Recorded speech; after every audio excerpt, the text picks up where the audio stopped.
दिव्यवाणी दिव्यवाणी दिव्यवाणी दिव्यवाणी हालेलुया प्रेज द लॉर्ड. मगच्या भाव भयणीनो, मेरी बायक मस्त ह्या वर्सा संतोष कितें म्हणल्यार ती म्हणटा म्हाका मस्त कस जाले म्हणून एपटी तिणें लोन काडलो. लोन काडून गायर आनी बसली आनी बिजनस व्हडलो करया म्हणून तिका आंगड आसली. त्या आंगडी रांदयचें आनी परत चड करचें, वेपार घालचो आनी जिन्साची आंगड घालची. जिन्साची आंगड सुरू केली. आंगडीन थंय व्यारत जावना, तिका रीण फारीक करूंक जावना. सुमार 3 लाख रुपये रीण काडिल्लें वाड आनी म्हणटाना तें 6 लाख म्हणसर जालें. कांगाल जाली.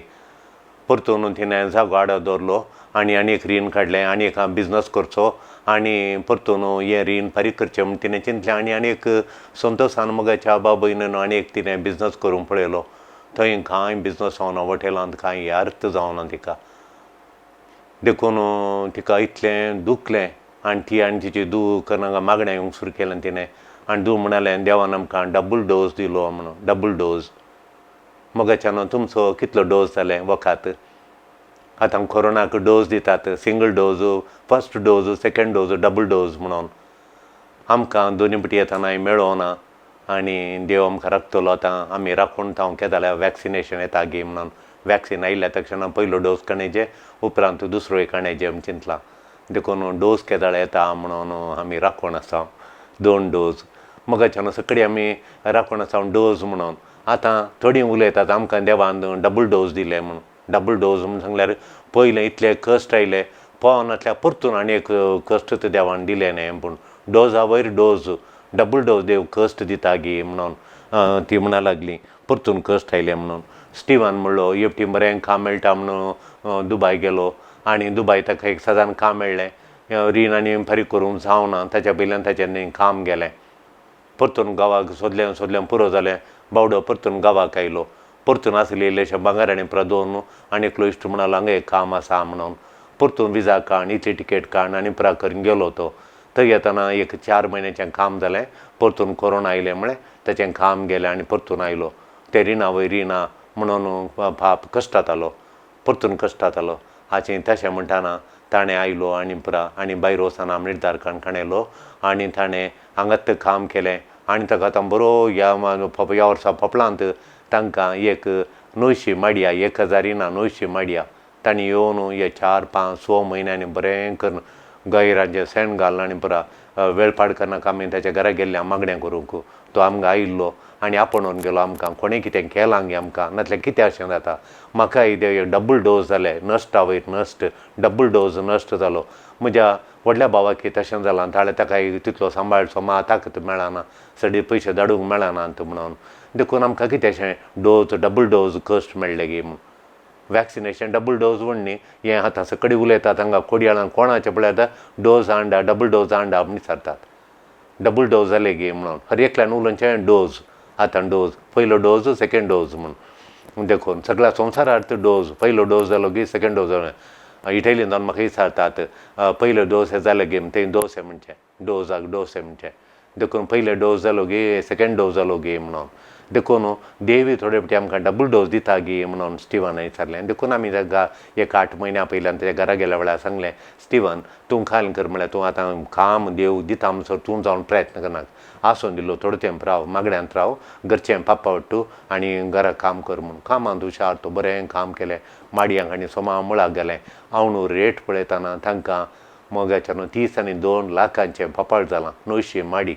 ताणें बरें साधन करून 2 पटीन सारें घालून सगळ्या माडयेक सारें घालून आसलें सारें गोरवान ताणें बरें उरतलें तें पुरा माडयेक घालून बरें उदक दिवन हांव माडी. आनी म्हणटा बिलकूल कोणें काम आसा ये म्हळ्यार इतलो सांबाळा तितलो सांबाळा इलाका वयर म्हळ्यार तो वचना. ताका हें लायफ सेट जालां आनी हांगात काजार जावन हांगात रावता म्हणटा तो. हांगात काजार जावन हांगात घरांत रावता हांव खंय वचना आनी मरता म्हणसर हें पापाच्यान पळोवंक येता. धाडटा 2 जाणां तें भायर वचून दिता म्हण सांगता. हांव काम करता म्हणटा. तशें ताचें तें काम डबल डोस म्हणटा तो. तशेंच आमच्या खिणान तांकां संतोशान काजार जाल्लें. ताका ल्हान आसतना भुरग्यांचें बारी पिशें पूण कितें ताका काजार जावन 5 वर्सां जालीं भुरग्यांत जावनात.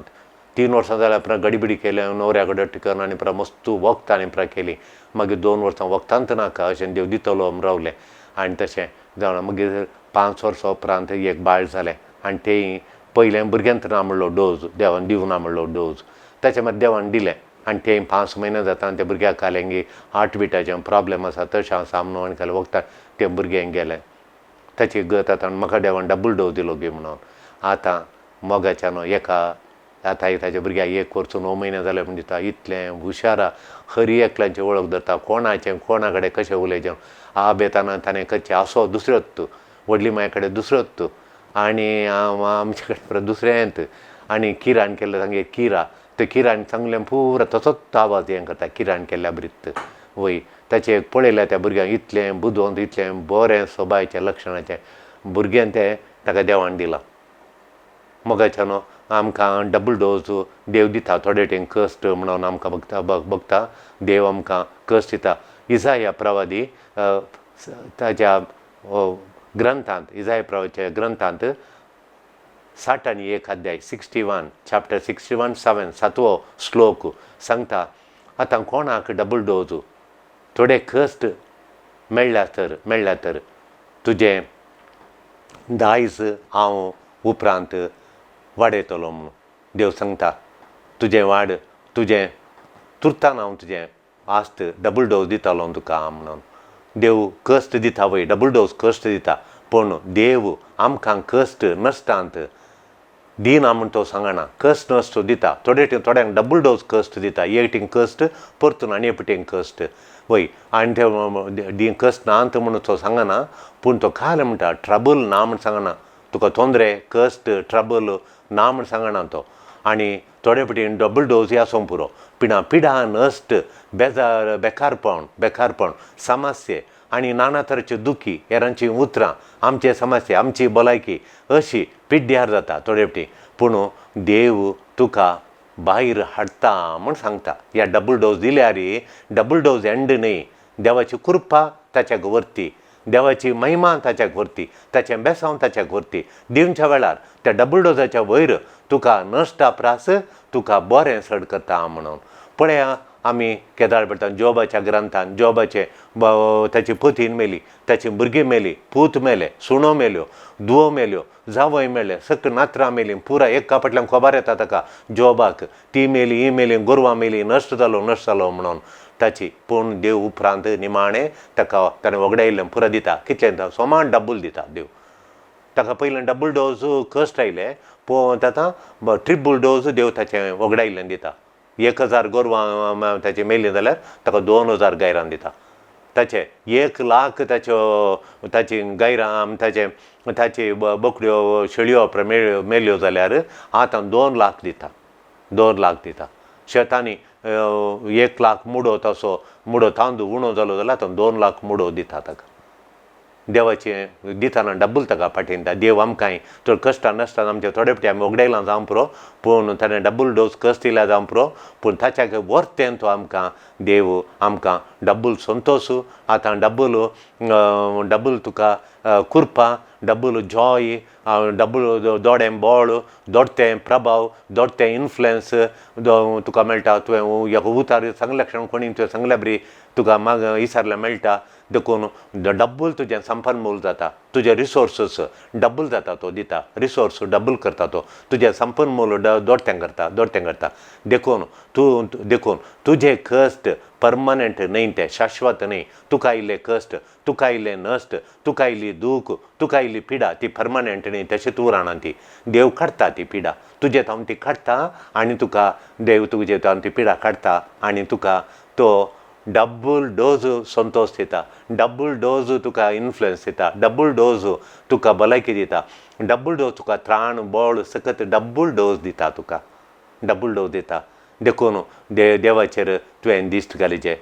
शाश्वत म्हूण आमी लेखून उजो आमकां इल्ले कश्ट ते हांगात उरचे आनी वचनांत म्हणून आमी लेखून उजो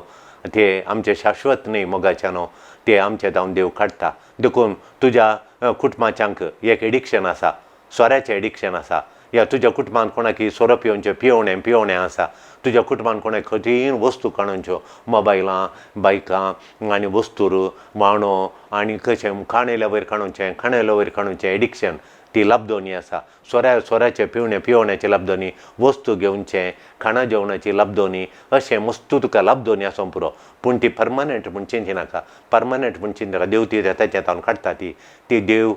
आमचे तावन ती पयस करता. देखून आमचें एडिक्शन लाभदोनी परमनंट म्हूण आमी चिंतिनाये, परमनंट म्हूण आमी लेखिनाये. कित्याक देव ती आमची लाभदोनी काडटा. ताची महिमा व्हरती, ताची कृपा व्हरती. देव आमची ती लाभदोनी संपूर्ण तरान काडटा. संपूर्ण तरान काडटा, आमचे तावन पयस करता आनी आमकां तो ह्या लाभदोनेतावन सुटका दिता. देखून आमी ह्या लाभदोनेतावन भायर येवंक जाता. देखून देवाचेर आमी दिश्ट केल्या. देव पुना निर्माण करता. आमचें वगडायिल्लें आमचें घर, आमचें कुटाम, आमचो संबंद परतून बांदून हाडटा. वगडायिल्लें आमचें कुटाम, पिड्ड्यार जाल्लें आमचें कुटाम परतून बांदून हाडटा. परतून पुना निर्माण करता. परतून रेस्टोरेशन करता. रेस्टोरेशन रिपेरी करून तें घट्ट करून आमकां फाटीन दिता. आमी कितें वगडायलां जाल्यार तें देव आमकां परतून रिपेरी करून आमकां दिता. नवे रस्ता देखून नवें बिगिनींग हाडटा. नवी सुरवात तो हाडटा. आमच्या कुटुंबांत संबंद तुटलो, परतून सुरवात जाता. पयलें बायल उलोवंक तुलें नासलें न्हवऱ्या कडेन, आतां इतल्या मोगाना तो भायर तो न्हवरो व्हंकलेक फोणूच करनासलो. आतां इतल्या मोगान ताका इतलें भांगर काणयलां, इतलो नेक्लेस काणयला, इतलें ताका भांगर काणयलां, वस्तूर काणयलां म्हूण ताचे फोटो धाडटा. फाती येवंक जायना. जेजू पुना निर्माण करता. तो रेतीर आयकून ड्युटीबार घरा आसतना रेतीर आयकून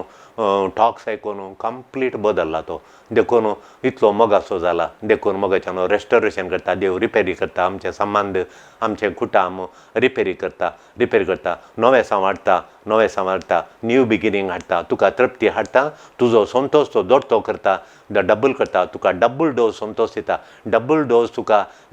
बॉल दिता. डबल डोज तुजें कुटाम संबंद घट करता. देखून देवाचेर दिश्ट घाल आनी देव तो सस्नीक आमकां बरें करचो. ताचो तो मेळचो संतोश, तो मेळचें सूख समाधान देवान दिवचें तें सस्नीक. देखून ताचें मोगाच्या बाबयनीनो आमी कारण देवाचो इतलो पावर आसा. देखून देवा कडेन आमी आमची दिश्ट देवाचेर दवरया. दुसरे मुख्य विशय जावन आसा मोगाच्यानो. पळय, आमी थोडे फावटी खाल करता समाधानेन काम रावचें, थंड रावचें एक बळ दीक. थोडे फावटी कितें जालें आमच्या कुटुंबांत, थंड रावचें. तुका कश्ट आयिल्ल्या वेळार, नश्ट जाल्ल्या वेळार, संबंद तुटुल्ल्या वेळार, बोगणां तुवें मोखर्च्याचीं बोगणां, राग, बोगणां बेजाराय, हट्ट, जिद्द भुरग्यांचें तें तुका त्यो सोसूंक जायना. कश्ट जाल्ल्या वेळार तुवें कितें करचें म्हळ्यार थंड रावचें. तांणी राग येताना तुवें रागान ताळो काडिनाय. तुवें थंड रावचें. तुवें वगेत रावचें. ती सकत देव दिता वगेत रावची. थोड्यांक सकत म्हजे एक आवयक देवान दिल्ली सकत कोणें कितें म्हळें जाल्यार ती तोंड उक्तें करनातली. आयकोनचें मात कालें सांगूंक घालें, एक उतार सो 2 उतरां सांगली मात वगेत रावतली. मागीर ती आमकां तिचे कडेन वाद विवाद केल्लींत ती मागीर सूख मागून कितले फावटी आमच्या घरा आयल्यांत. मांय खली तिची सोंसणीकाय. आमचो पाद्रा म्हणटालो तुज्या आवयची खली सोंसणीकाय म्हणून. देखून माय वगेत रावचें. देखून आमकां तिका सोंसणीकाय चड कोणें कितें केल्यार किर्तन सांगता 94:13 किर्तन 94:13 सांगता सर्वेस्पोर ताका थंड रावंक सकत दिवन दी म्हणून. सर्वेस्पोर ताका रायाक ह्या सर्वांक थंड रावची सकत दिवन दी मागणें करता. किर्तन 94:13 सोडावता आमी बरोवन दवरचे कडेन बायबलार चिटीर बरोवन दवरून तोळ वाचिचें. जाल्यार आमकां त्या दीस कश्ट आयल्यार वाचलें मात उडास येता थंड रावचें म्हूण. आमी थंड रावता. देखून थंड रावची एक व्हडलो पावर तो. पळय, पावर ऑफ काम, क्वायट काम. थंड रावचें. कोणें थोडे फावटी म्हजे कश्ट आयल्या वेळार आमी थंड रावचें. 5 वर्सां हांव मोगाच्यानो लँडसे म्हणल्यान 5 वर्सां आदीं 40 लाख दिल्ले. ताचे एक ल्हान जागो विकून गेलो 40 लाख. हाचेर जागो विकला. हाचे 50 लाख मेळ्ळ्यात म्हणून एकल्याक कळ्ळें. तो मोगाचो इश्टू बरो पातयेन असो इगर्जेन मुखार हर एक तो संघ ह्या संघाचो अध्यक्ष, ताचो प्रेसिडेंट, ताचो सेक्रेटरी म्हणून हर एकान तितू आसा. आनी ताका पातयेलो ताचे मागणे आनी प्रॉब्लम पातयेलो. आनी तांणी सरताना 40 लाख ताका काण तक्षण दिलो. आनी दिल्ल्या वेळार कुटपाच्यान बायले कडेन सतान तो मनीस पत्ते न्हेसो म्हणून ताचे व्हंकले आनी ती रायल्ली घरा काडले पयशे दिले 5 वर्सां 6 वर्सां जालीं कांय फाटीं दिवंक गुतनात पूण आनी कोणाकूच सांगूं ना कूट भायर घालूं ना सांगलो म्हळ्यार आमकां मात आत्मज्योती आश्रमांत मात्र आमी दिबी घाल मागतेले हांव आनी अप्रूप घा मीस दिताना आमी हात वयर घाल म्हळ्यार मागचे जालें मिसात हांव जाल्ल्या उपरांत मीस निमाणें बेसांव दिवच्या पयलें दिंबी घालून हात वयर घाल मागचे जालें सगळ्यांनी दिंबी घाल हात घाल मागचे जालें हांगा आत्मज्योती आश्रमांत आयल्या वार तसो एक जागो विकून गेलो वचून ताच्या केस जाली तांणी तांकां खंय कोरोना वायरस आयिल्ले खंय ताच्या जाग्याचेर त्या मनशाच्या जाग्याचेर ताच्या सोयऱ्यांनी केस घाल्ली आनी तो केस घाल्लो कोरोना वायरसांनी पुराय येवन तो देवादीन जालो ताणें मरताना सांगलें की ती केस फाटीं काडची म्हूण भुरग्यांनी ती केस फाटीं काडली आनी असो जागो सेल जालो ताका एका कोर्डा वयर मेळ्ळें हाचे 40 लाख हाडून पाठीन दिले एक दीस सांजेर येवन बॅगांत हाडून दिताना आनी चॅक हाडून दिताना ही वाचल्यान की 40 लाख आनी वाड जाय गी म्हणून ना वाड काडून वचो म्हळ्यार पात्राबान म्हणून आसल दिल्ले आमी दिया म्हणून 5 वर्सां वाड 1 करोड जाताली ना तांणी काणूं ना मेळ्ळे पयशे पुरो दिल्ले पुरो म्हूण तांणी काणयले मोगाच्यान देखून पावर ऑफ कामनेस थंड रावलो तो थंड रावलो पटलून तो रडलो खंय हांव जालो जाल्यार म्हजे पयशे तुवें काणयले जाल्यार हांव केस घाल आनी कितें पुराय करतालो तुमचे तावन हांव शिकता म्हज्या जिणेक तुमी थंड रावल्ल्यार म्हाका मस्त समाधान आसलें ती मनशां म्हणून तुमी आमी इगर्जेन तांतू मुखार आसा पूण तुमी मागण्यांत आनी देवाच्या लागीं आसात म्हणून म्हणालो आमच्या देवाच्या लागीं तुमी आमच्या मुखार आसात म्हणून देखून थोडे फावटी कस्ट आयिल्ल्या वेळी आमकां कस्ट आयिल्ल्या वेळी वेगळी वेगळी अपसेट जाता आमी थोडी आमी वेगळी अपसेट जाता तुमी ऑफिसान पळयलां म्हणा ल्हान मिस्टेक जाता ल्हान कश्ट आयिल्ल्या वेळार थोडी अपसेट जावन कांगाल जातात तुमच्या घरांत तुजी सासूमाय कांगाल जाता कोण ना तुजी सूण कांगाल जाता कोण ना तुजो न्हवरो घोव तुजी पतीन कांगाल जाता कोण ना ल्हान दिशे ल्हान कश्ट येताना कांगाल जावन अपसेट जाता कोण ना आमी तशें करिनाये कोणें आमकां अपसेट केल्यार आमी आमचो पावर तांच्या हातांत दिन वचो थोडी येतात आमकां अपसेट करतात आमी तांचो पावर तांच्या हातांत दिता अपसेट जाता ती अपसेट करूंक तुमी येतात आनी तांणी अपसेट केल्या वेळार आमी अपसेट जाता आमी आपट कांगाल जाता आमी कांगाल जावन वचो बळाधिकाताचें तांणी सांगलां तांच्यान कितल्यान सता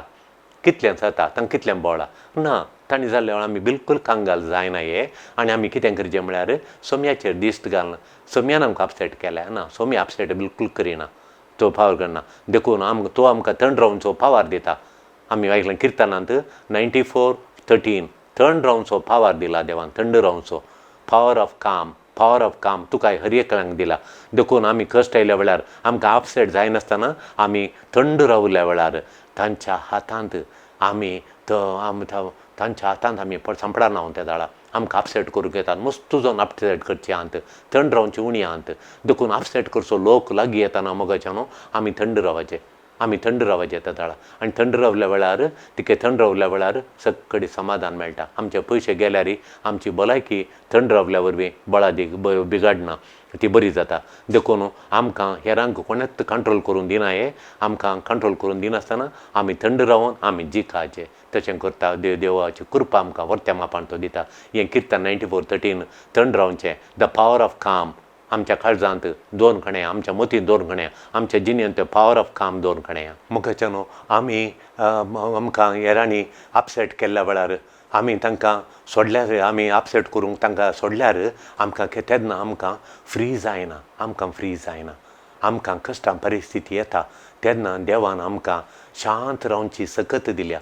कश्ट आयल्या वेळार नश्ट आयल्या वेळार हेरांनी अपसेट करतना आमकां शांत रावची सकत देवान दिल्या शांत रावची सकत थंड रावची सकत दिल्या ह्या सक्ते खातीर देवाक आमी आज अर्गां दिया मोगाच्यान तिसरो एक विशय जावन आसा कितें म्हळ्यार आतां आमी कोरोना आयलां भायर वचोंक ना आतां होम डिलिव्हरी म्हूण सुरू केलां होम डिलिव्हरी आसात आमी पळयता अमेझॉन म्हणली घरांत ताण दिता तुमी जस्ट सांगलें जालें अमेझॉनाक सांगलें जाल्यार अमेझॉनाचें कहलें जायला तुका घरांत दितात झोमॅटो म्हण जालां झोमॅटो म्हणून तेणें बायकारेचें आमकां दिसता आमच्या आश्रमा मुखार आमी भायर बसून आसतना तें झोमॅटो म्हूण येता आनी तेणें जाता थोडे फावटी आश्रमाडे म्हूण सांगून आसतात आमच्या गेटी कडेन येवन विचारतात आमचे लागीं हरलेल्याचें घर खंय गे म्हणून देखून झोमॅटो आनी स्विगी झोमॅटो अमेझॉन होम डिलिव्हरी म्हणून होम डिलिव्हरी सर्वीस आतां मस्त आसात होम डिलिव्हरी सर्वीस म्हणून आसल्या कडेन ती आमकां दितात होम डिलिव्हरी सर्वीस आसल्या कडेन हाडून दिवची एक डिलिव्हरी सिस्टम तांणी केल्या मोगाच्यान होम डिलिव्हरी जावन आसा देखून आम बायबलांत एक होम डिलिव्हरी जाल्लें खंय म्हणून आयकलां न्ही तुमी बायबलांत ती डिलिव्हरी करता देव होम डिलिव्हरी करता तूं आसल्या कडेन तुवें सांगलें पुराण तुका जाय जाल्यार हाडून दितात होम डिलिव्हरी सर्वीस बायबलांत तें आसा पयल्या रायाच्या ग्रंथांत 17 अध्याय त्या अध्यायान तुमी पळयतलो जाल्यार कशें देव होम डिलिव्हरी करता होम डिलिव्हरी सर्वीस देवाचें देवी आमी कितें नवें आतां होम डिलिव्हरी आनी सुरू जालां जाल्यार बायबलांत आसल्यांत पयल्यांच्या रायांचे ग्रंथ 17 अध्याय पळया देव एलियाक सांगता एलिया प्रवादीक सांगता तुवें खायलें म्हणजे राई तुजो जीव काडूंक पळयता तुवें सत वचोन सांगलां ताका तुका तो जुशी मारूंक पळयता तूं ताका परतून तें तशें करूंक सांगताय देखून ताका राग आयला ताच्या गर्वाच्या वयर गेला म्हणून येता तूं म्हणून तसो गर्व तूं तो व्हडलो म्हूण चिंता आनी राई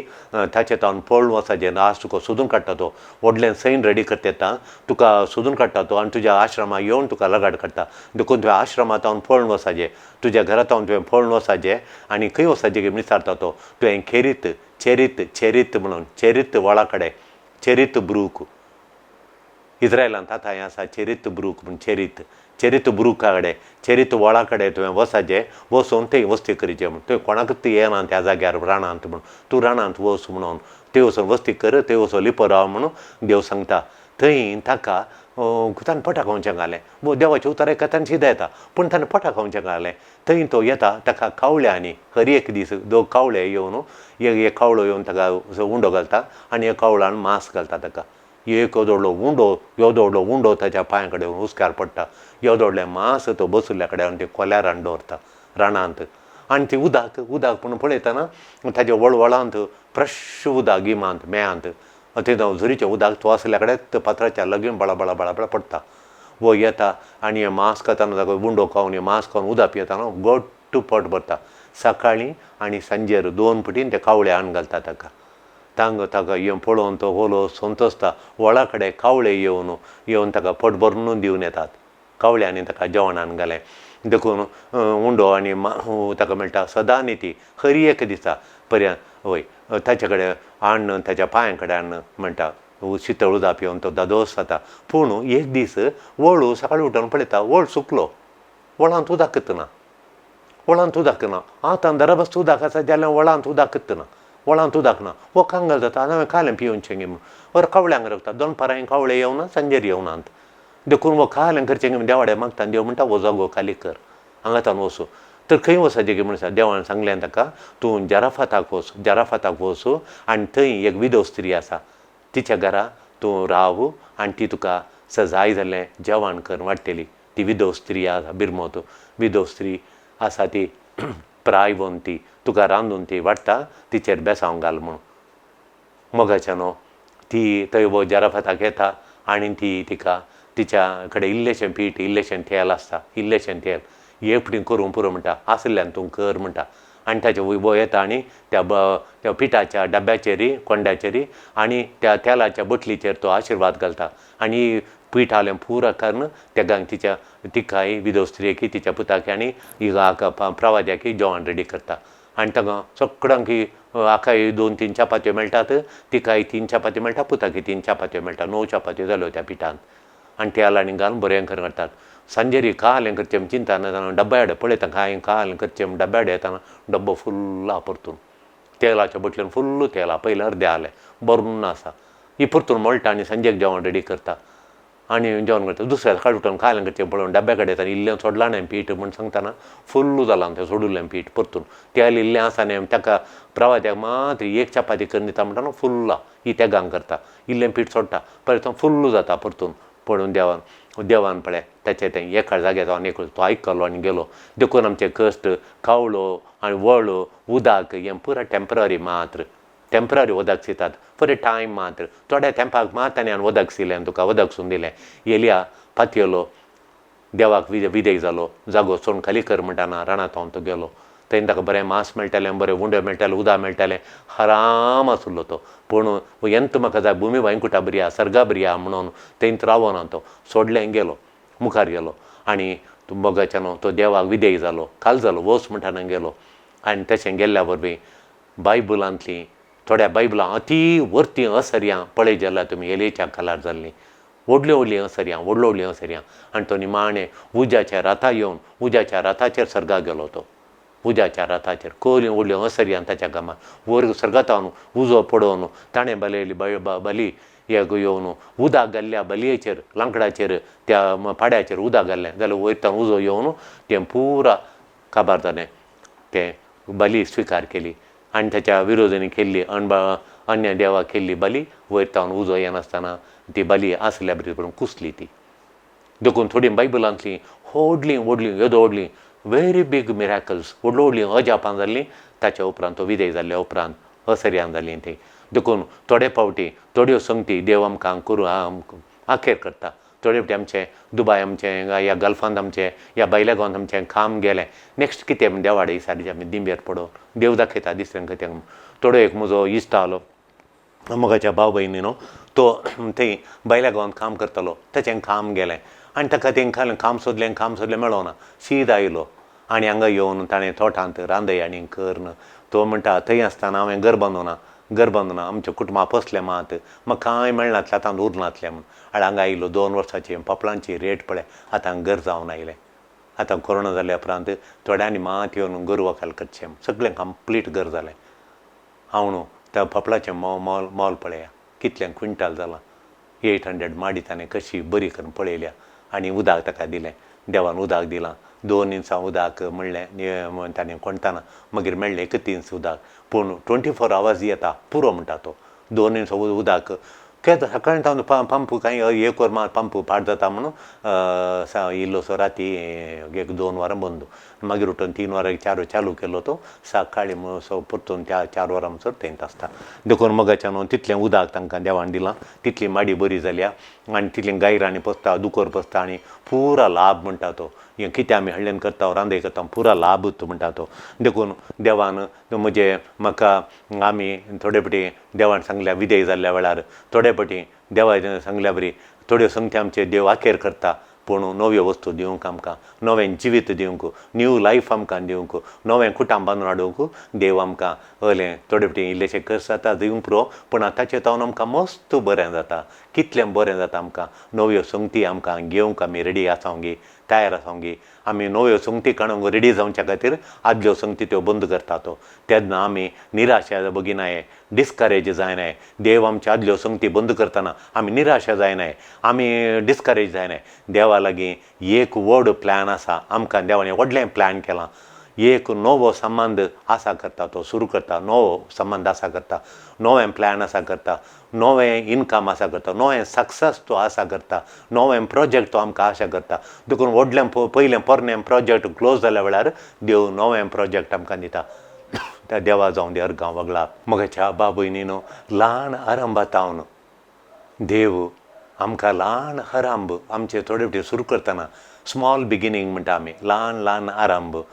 वय एकल्यान ल्हानशें एक ल्हान म्हळ्यार एक ल्हान कोडक्या भितर म्हणयेत ल्हान तरान ताणें रांदे इकूंक आनी परत सुरू केल्ली आतां व्हडलें बिल्डींग बांदलां तिणें घरा एक ल्हान मिशीन दवरून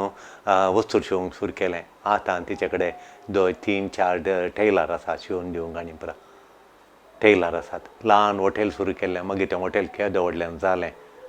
देखून ल्हान आरंभातावन आमचे जिणेंत ल्हान आरंभ जातात ते ल्हान आरंभ देव आशेता तुवें काम सुरू करून तें तो विस्तारयता देव तें व्हडलें करता देव तो हेम्मारा करता हेम्मारा म्हळ्यार व्हडलो रूख करता तुवें सुरू करन उदक घालन तुवें करचें जाल्यार काम करचें म्हूण देव आमचें तावन आशेता तुवें करचें काम ल्हान काम तूं करत राव फेथफुली कर विश्वासपणी तुजें ल्हान कामां कर ती व्हडलीं करचें काम ताचें तें विस्तारूनचें काम ताचें देखून ल्हान आरंभ तूं सांडिनाका हें कालें ल्हान म्हूण सांडिनाका जकार्याच्या ग्रंथांत जकार्याचे ग्रंथ अध्याय 4 श्लोक 10 4:10 जकारिया 4:10 देव कालें म्हणटा म्हळ्यार देव आशेता म्हणटा तुजें तावन तुवें सुरू केल्लें ल्हान काम तें रावय नाका तें ल्हान काम सुरू कर म्हज्या तें कितें ल्हान काम म्हणून रावय नाका तुजी ल्हान कामां सुरू कर ती रावय नाका ती मुंदारसून व्हर देव तें विस्तारयता तें व्हडलें करता देव आज आमी पळया गुगल कशें सुरू जाल्लें आतां ल्हान आसलें देवान खंय व्हरून पावयलें गे म्हणून आनी तो आतां खंयची दुसरी कंपनी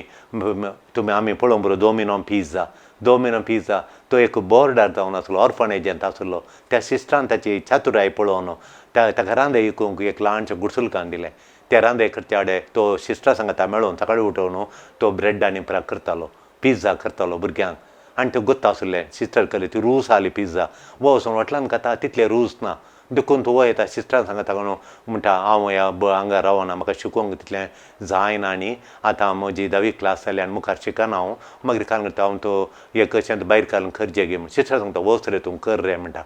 वो ते ऑर्फनेज येता भायर येता आनी थंय कंपनी लागीं ते कंपनी आसता थंय एका कंपनीन तो व्हड 1000 लागीं लोक काम करतालो त्या कंपनींत आनी तेचे 2 परां ताका सुट्टाना पुरो लोक भायर येवन तेणें रोटला घेतालो आनी वो एक ल्हानशें आट्ट घालता आट्ट म्हूण सांगल्यार एक ल्हानशो गोट्या बरी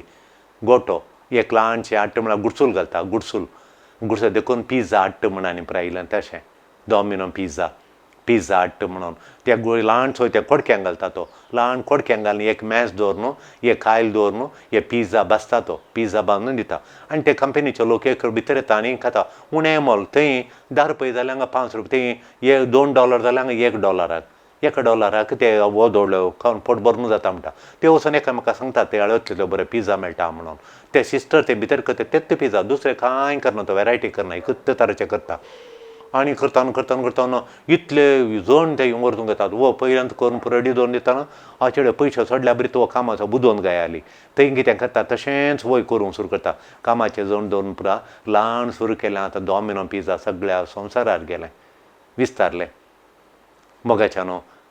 तशेंच ताची काणी तो ताच्या बुकांत बरयता आनी सांगता कलेंग त्या सिस्टराक तो व्हडलें वगळशिता आनी त्या सिस्टरान तिच्या मारिफात आमी त्या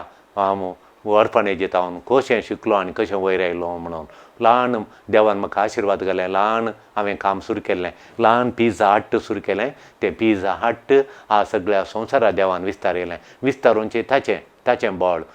हर एक दिसा फेथफुली काम करचें हर एक दिसा कडेन उठोवन काम करचें म्हजें काम हांव म्हज्या कामां विश्वासी रावलो देव विस्तारोवच्या कामां देव विश्वासी रावलो तो विश्वासी रावलो आनी सगळ्या संवसारार ताणें म्हजें पिझ्झा ताणें स्थापन केलें म्हणून देखून हांव वाडिल्ल्या वेळार उपरांत ग्रोथ जाल्ल्या उपरांत मागीर पळयता ना ग्रोथ जाल्ल्या उपरांत न्ही तुवें आतां हर एका दिसा कसो आय पळय फेथफुली तुवें काम करन वसाचें तो देव ताचें काम करता देखून आतां तुवें वाडिल्ल्या उपरांत हांव बरें करता आनी तें करता न्ही आतांत तुवें देखून मोगाच्यान आमकां ल्हान कितें आमी सुरू केलां आमच्या शिकपांत आमच्या कामांत आमच्या कुटुंबाक आमी कितें ल्हान मग कामां सुरू केल्यान बरें करूंक हेरांक बरें करूंक ल्हान सुरू केलांत तें देव व्हडलें करता मदर तेरेसान कलकत्तांत एक शिशुभावन सुरू केलें देवान त्या सगळ्या संवसाराक तिका विस्तारोवचें बरें केलें कुमक तिका वळोवन आयली तुमी कितें बरें सुरू केलां कुटुंबांत थंय हांगा तें देव व्हडल्या मापान करता देखून देव वसाऱ्यांक करता ल्हान आसलें व्हडलें करता मोगाच्यान तो जल्दी कूडलें जायचें कूडलें मेळचें बरी आमी थोडे म्हणटा आमी कूडलें म्हाका मेळचें म्हणून वसाऱ्यांक करचें देवान कूडलें करचें म्हणून अशें करचें देवान म्हणून देखून जुवांच्या आमी पळयता जुवांच्या ग्रंथांत आमी वाचता जुवांच्या ग्रंथांत अध्याय 2 श्लोक 9 आनी 10 चॅप्टर 2 9 and 10 देखून येजमानी बरो वायन पयलें दिता म्हणटा देवाचें उदार तो त्या देवाच्या उतरान सांगता येजमानी बरो वायन पयलो दिता तुवें निमाणे पर्यंत वो बरो वायन वांटित आयलाय तूं तुजी ग्रेस्तकाय जावयेत पयलो बरो वायन दितात मागीर सुमार वायन मस्त पिवंक मागीर दितात पयलें 1 वर 2 वरां बरो वायन दितात मागीर मेळ्ळो तसलो वायन दितात म्हूण तुवें निमाणो पर्यंत बरो वायन दिलाय तो चिल्लार असो वायन दिवंकूच न्हय मोला असो वायन मागीर मसो दिलाय तुजी सकत जावयेत छाती जावयेत म्हणून आयिल्ले जण ताका त्या येजमाण्याक वगळशितात मग वगळशितात देखून मोगाच्या भाव भयणीनो आमी थोडे फावटी निमाणे पर्यंत आमी देवाक विश्वासी रावल्या वेळार देखून देव ताचेर विश्वास दवरल्यान निमाणे पर्यंत विश्वास दवरल्यान तें वायन आसलें बरें करता वायन आसलें उदक आसलें वायन करता देव बरो वायन करूंक व्हडशिल्लो वायन करूंक आमी पळयता बायबल आमच्या आनी तूं पळयता आमी सायन्सान पळयता बरो वायन जायचे जाल्यार कितें गरजेचें ताका वेळ जाय मोगाच्या बानू एक आमी म्हाका ह्या वायनाच्या विशयांत उलयतना एका 60 वर्सांच्या लग्ना जिविताक आमी गेल्ल्या तांचें काजार जावन 60 वर्सां जाल्लीं डायमंड जुबली गोल्डन जुबली 50 वर्सां 60 वर्सां डायमंड जुबली अप्रूप जोड्याक मेळटा आनी तशें एका जोड्याक 60 वर्सां दोगांय आसलीं व्हंकली आसली न्हवरोय आसलो ती पती नासलीं 60 वर्सां जालीं आतां काजार जावन आनी आमकांय तांणी आपयिल्लें 40 जाणां मात आलीं कुटुंबांत गेल्या त्या डिसेंबरांत 40 जाणां मात अर्गा मीस जाल्ल्या उपरांत घरा एक सेलेब्रेशन आसलें एक 40 जाणां ओट्टू कुटुंबाचेंत कोणाकूय तापोवना ताणें कुटुंबाच्यांक तापोवन 40 हय त्या वेळा एक 2000 आनी परत जातलीं फंक्शनां आतां हाळें परतून कोरोना स्टार्ट जाला आतां जावंक नात त्या वेळा कितें ताणें निर्धार केल्लो 50 वर्सां जुबले व्हडलो केला वो कुटुंबाच्यांक माय मोगान म्हणून देखून ती 40 जाणां मात आसलीं आनी आमी 2 जाण पाद्र्या आनी घरा एक मागणें आसलें घरा मागण्या सांजेर सकाळीं ताणें अर्गामी इगर्जेंत आयतारा दिल्लें देखून आयतार दीस सांजेर आमकां आपयलें आमी मागणें केलें घरा आनी आमी आसल्या आनी तिणें ताणें त्या जाग्यार व्हडलें घर बांदलां आनी 4 जाणां भुरगीं 4 जाणां व्हडलीं कुडां बांदून दवरल्यांत आनी ताची एक धूव अमेरिकांत आसा ती वायन करच्यान मस्त हुशार बापायच्या सिल्वर जुबलेक त्या वेळा पर्यांत त्या वेळा उडासा तांकां भुरग्यांक आनी पुरा त्या वेळा बापायच्या काजाराच्या लग्ना जिविताचे 25 वर्सां त्या वेळा त्या चेडवाक मालगड्या दुवेक 24 इयर्स म्हण दिसता त्या वेळा ते वायनांनी घालूंक शिकले आनी त्या वेळा ताणें घाल्लो वायन ताणें खाली केलो म्हळ्यार एक बोटलीन भरून दवरलो वो पप्पाच्या गोल्डन जुबलीक एक बोटलू आनी एक व्हडल्या आरशाच्या बोटल्यान तांगेर भरून ताच्या रुमान दवरून अमेरिका येतालें वर्सां तेवळ येताना तें पळयतालें पाट जाला न्हू बरो आसा वळचिल्लो आमकां 30 आनी 5 वर्सांचो वायन पिवंक बाग मेळ्ळें 35 वर्सांचें आतां 60 वर्सां जालीं ताका काजार जावन 20 वर्सांच्या हाका 1 वर्सा पयलें ताणें येवन घाल्लो वायन तो त्या वेळा आसतना काजार जावनच्या सुरयेर ताणें घाल्लो वायन तो आनी त्या वेळार ते ताच्या न्हवऱ्या सांगता मेळून ते शिकिल्ले बापायच्या 25 वर्सांच्या लग्ना जिविताक आतां 60 वर्सांच्या लग्ना जिविताक ताणें त्या वेळा घाल्लो वायन तो बोटलेन भरून दवरलो आनी चिटी बरयल्लें वो ताच्या डायमंड जुबलेक म्हणून आनी एक बोटलो ताणें काडल्यो व्हडल्यो बोटल्यो त्यो व्हडल्यो बोटल्यो आनी तो वायन सगळ्यांक 40 जाणांक एक ग्लासान घालून दिलो आनी आमकां 30 आनी 5 वर्सांचो वळचिल्लो वायन एक वायन बरो जायचें जाल्यार ताका कितलीं चड वर्सां गेलीं तितलें मोल त्या वायनाक बरो वायन म्हणजे कितलीं वर्सां गेलीं तितल्या वर्सांच्या वायनाक ह्या वर्सा घाली 9 वर्सां पियेता म्हण सांगल्यार तो बरो वायन न्ही तो गोड साखरच आसता तो ती साखर आसली पुरा बसोवन ती वायन बारी एक टेस्ट जाता तो टेस्ट वायन जायचें जाल्यार 25 वर्सां जाता थोडे फावटी तोल्याक इटलींत आनी पोरनो वायन दितात बारी मोल ताका तशें देखून तो वायन आमकां पळोवंक मेळ्ळो देखून कितलीं वर्सां वसाचें पळया देखून हांगा निमाण बऱ्यान तो वायन दिलो म्हूण जेजून तर 30 वर्सां राखाचें म्हण हांगा जेजूक उदक घालें तक्षण बेसांव दिलें आनी लोकांनी म्हळें हो बरो वायन मागीर म्हणसर म्हूण जेजूक एका खिणान बरो वायन करूंक जाता देखून जेजूचें अजाप करचें एक्सलरेट करता जेजू तो इतल्या प्रायाचो वायन जालो बरो वायन जायचें जाल्यार ताका 20 वर्सां म्हणून जायचें घाल तितलो बरो वायन जायचें जाल्यार 20 वर्सांचो एका देवाक जेजूक एकाच घडये भितर करून सोडटा देखून थोडीं म्हणटात म्हजें कॅन्सर हें वचना मरता म्हणसर आसा कितलीं वर्सां गूण जावंक गी कितलीं वर्सां गी ना कितलीं वर्सां जेजू एक खिणान तुजो गूण करता अजाप करता देव ताका टायम जायचें म्हणना ताणें राखचें म्हणना निम देखून तो मस्तू तेंप ताका गरज ना आतां स्वाभावीक तयारान पळयता बाय नेचर पळयता हांव बाय नेचर एक वायन वळचिल्लो वायन जायचें जाल्यार तुका बरो वायन करून मस्तू तेंप काडटा इथे नेचर वायनाचें नेचर ताका मस्तू टायम काडटा स्वाभावीक तरान जायतीं वर्सां घेवचें जेजू एका घडयेन एका खिणान करून सोडटा